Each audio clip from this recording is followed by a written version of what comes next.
Sa isang punto ng pagdinig kahapon ng House Justice Committee, may inihayag si Remil Madriaga noong nag-aaral pa ng abogasya si Vice President Sara Duterte.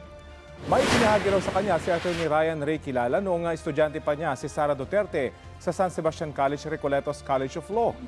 Si Kilala ay naging ninong sa kasal ng anak ni Madriaga.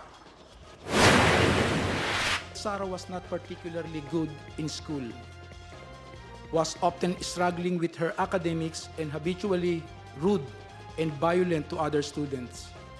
Hence, Attorney Ryan used his influence in San Sebastian College of Law to ensure that Sara received passing grades despite her poor academic performance.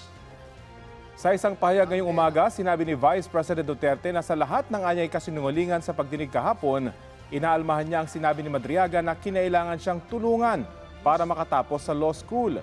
Sabi ng bise, natapos siyang law school sa sariling pagsisikap.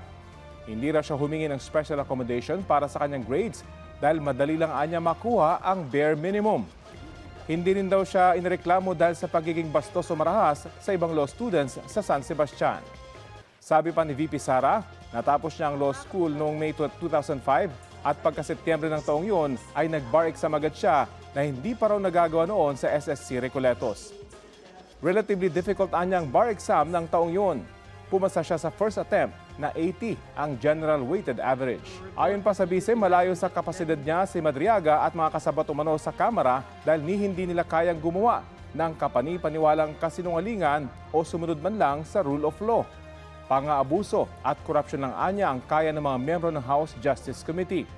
Dapat daw tandaan na nagka-issue ng panunuhol sa mga miyembro ng Kamara ang unang impeachment proceedings laban sa kanya noong isang taon.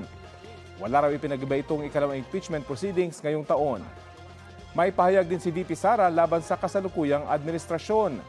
Ang kabiguan anya nito na magbigay ng kaginawahan sa gitna ng krisis ay hindi dahil kulang sa resources kundi dahil ginagamit sa pamumulitika ang pondo para makaiwas sa pananagutan.